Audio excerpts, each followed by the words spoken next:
Hello, everyone. This is Jason Rogash. This is a video that I want to make.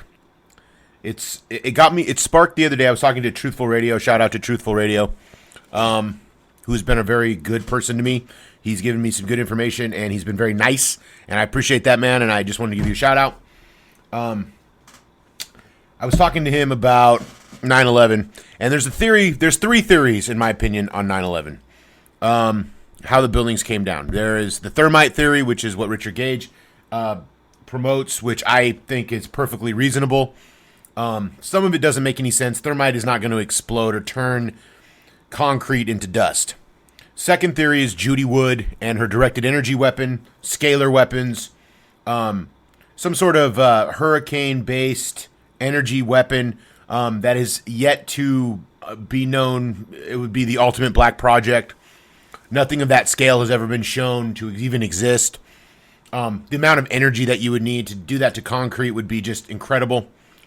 If something had you can call it a Tesla death ray, whatever you want to call it. I don't believe the technology exists at the level to have had that used to take down the towers. So I don't think Judy Wood's theory is very good, and I think it came from Jim Fetzer. If you really look at the origins of it, it came from that group, the Scholars for 9/11 Truth, who just are awful. It was an awful group, and Judy Wood was their webmaster, and this isn't a video about Judy Wood. This is a video about somebody by the name of Christopher Brown, and he's the third theory of 9/11, of how the buildings went down, rather. It's called concrete core theory. Now, many people have heard of it, some haven't. And I admit, before I talk about this, that concrete core theory has its problems. And it has its quote-unquote faith-based proofs. I don't think they're as extreme as Judy Wood's, but they are very real. And as I talk about what concrete core theory is, you'll see what I'm talking about. And I'm being very intellectually honest about it. But it makes the most sense if Christopher Brown is right. What concrete core theory essentially is that the Twin Towers, when they were built, they were constructed in the 70s, and they were constructed with a fail-safe plan that was a Cold War, I don't know what you would call it, that the military would use, and even civilian contractors would use in large structures, or what they would consider to be nationally strategic structures all over the world. Dams, military installations, nuclear facilities, etc. What they would do is when they would build these concrete structures, these massive structures, they would actually put C4 in the structure. And what this would do would be to, if there ever was an invasion or whatever from communists or, whatever, they could explode their own nationally important strategic landmarks, etc., for the army, military, etc. This can be verified if you just send a simple Google search, and you can look and see that this in fact did exist on different scales. And America's not the only country to do this. Soviet Union did it. Germany would do it. They would just booby trap their own stuff so the enemy couldn't use it. That's what it is. So concrete core theories is based on that premise that C4, when the Twin Towers were built, C4 was actually placed in the floors when they would pour the concrete C4. Now, it wasn't active. There was no fuse. There would be like a connector, and the science of it is actually sound, but I won't go into it here because there's a not great, but it's a good documentary. It's very short, so I think it's about 18 minutes long or something. Not even that, maybe. On YouTube about concrete core theories. It's narrated by Christopher Brown. I would suggest anybody who's interested after hearing this video, check it out. I'll leave a link for it. I might even repost it on my channel. But essentially, that C4 was built into the buildings when they were built in the 70s. Now, this theory, to me, Christopher Brown based it largely on a documentary that he saw about the Twin Towers being built in I believe, the early 90s. It was either a CNN documentary or some other documentary. He saw it on television once, and he said that he's never been able to see it again. But some of the things that they went into were that the building one of the building managers and one of the people that were involved in the building of it said that the military came in and had welders come in, and his guys were paid for the day to and it was more than a day, it was a week's work or something, even longer, and he eventually got paid for it. But these guys didn't do any work. They were doing top secret work, and there was a lot of top secret stuff going on at the Twin Towers. They don't go into detail. This documentary didn't go into detail. It wasn't a conspiracy documentary. It was just kind of, as a matter of fact, the building of the Twin Towers. He's not been able to find this documentary. To my knowledge, this documentary's never been found. So that's the faith-based part of this. Because if you did have architects and people talking about, or people that were the welders or the construction crews, foremans or the independent businesses that were involved in contractors, etc., talking about this, it would be super fascinating. And things do disappear. Rarely do they disappear completely, and maybe this thing will turn up. I hope it does, if it's in fact true. But Christopher Brown, one of the things that it makes sense is what Judy Wood called dustification.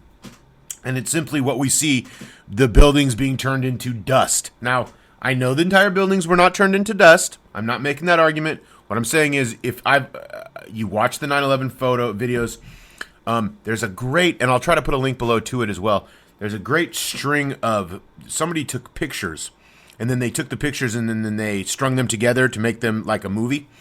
And it literally shows the building being blown outwards. And it shows this.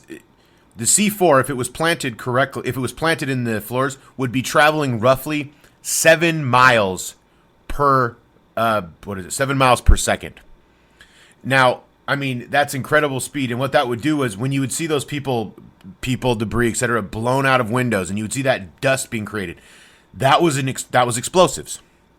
And the reason it created the dustification, quote unquote, is because the C4 was actually in the concrete and turned the concrete into dust, thus allowing the building to basically implode in on itself.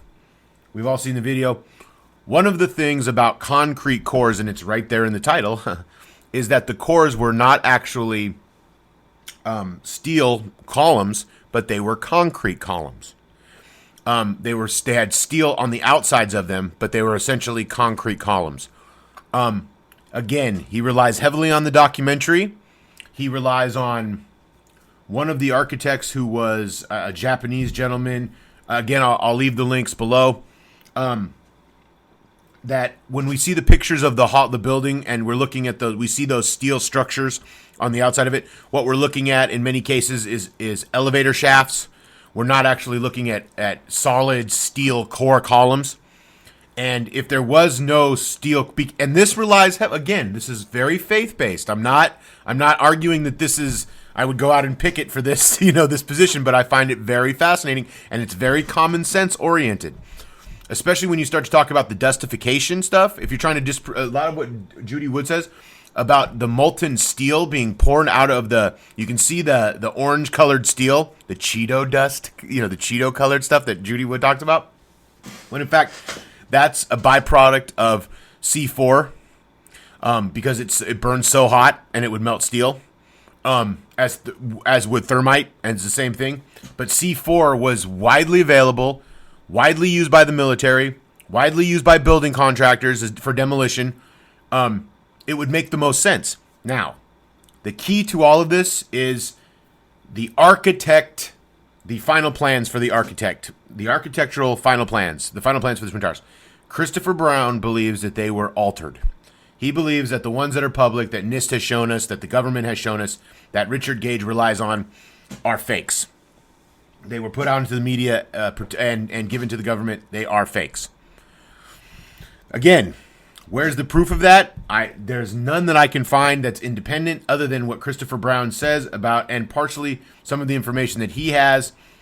It's very difficult to prove Christopher Brown's theory, and I don't agree with all of it. It's kind of like Velikovsky's theory about the way the solar system was formed. I don't agree with all of it, but boy, 85% of it starts to just fit. There's the puzzle starting to come together, and I think there was C4 in those buildings, and I think it was planted in there when they were built. I think they were not built to be taken down, quote unquote, in some kind of ritual, or I think they were designed so if anything were to happen to the United States in the middle of the Cold War paranoia, you would destroy those buildings because they were strategic national whatever. They were used for a lot of different things. They were used for transmission. They were used for, radio transmissions. They were used for storage. They had a lot of strategic value, especially when they were built in the 70s. That changed in the 80s and 90s when they became cost ineffective. The asbestos needed to be removed. So a lot of the strategic, or even the security of the building, or the whatever the United States government used the building, that had started to diminish, and especially after the 96 bombings, people just didn't want to rent there. They just didn't, they were giving huge deals on rent and lease agreements. So I think the concrete core theory is something that we should, if you're interested in 9/11, if you're interested in how the towers came down, go check out Christopher Brown's work, please. Go check out his website. Go check out, I'm going to leave the links below on this documentary. It's very quick. But his website is just chock full of information. And he is no fan of Jim Fetzer. He is no fan of the same people that I'm not a fan of, because he knows that they are as disinformation, lying sacks of shit that they are. Jim Fetzer, disprove concrete core theory, Jason. That's what Jim Fetzer told me. And it's another thing that Jim Fetzer, of course, he promoted Judy Wood and then turned on her to get her more attention. Now you've got the Hegelian split. Now you've got the choice. It's either thermite or it's directed energy weapon. And you'll have people say, well, I'm not sure which one it is. They don't declare. Jim Fetzer's not. He says he's not sure what took the towers down. But it's but it's not Judy Wood, and it might be thermite, but it might not be. Or Stephen Jones, and that piece of shit lying, what he did with cold fusion and what he did with what he is. That guy's an incompetent asshole, and he was part of Scholars for 9/11. He's another one of these guys people should fucking avoid like the plague. I don't have a problem with Richard Gage. I think he's fine. I've watched what he's done so far. I think he's in. I don't know what he is. I think he's in it to try to get people information about what happened, and I think seemingly, but he could be, whatever. Who knows? Always be wary of the people who lead groups that get a lot of attention from the mainstream. I always just worry about them, because they seem to be the ones that are if you're going to control somebody, you'd certainly do it top down. Or you would infiltrate and then try to get some, whatever. But please give concrete core theories your attention. Tell me what you think. I'm not, like I said, nobody really knows what happened on 9/11, so to say we know exactly how the towers were taken down would be ridiculous. To discard anything at this point, I think, would be unscientific. But I think we can start to look at what are the things that are available to human beings that we can all kind of know. And C4 has been used to demo buildings. It's still used to this very day to demo buildings. Thermite isn't. Nobody uses thermite to demo a building. Nobody. Yes,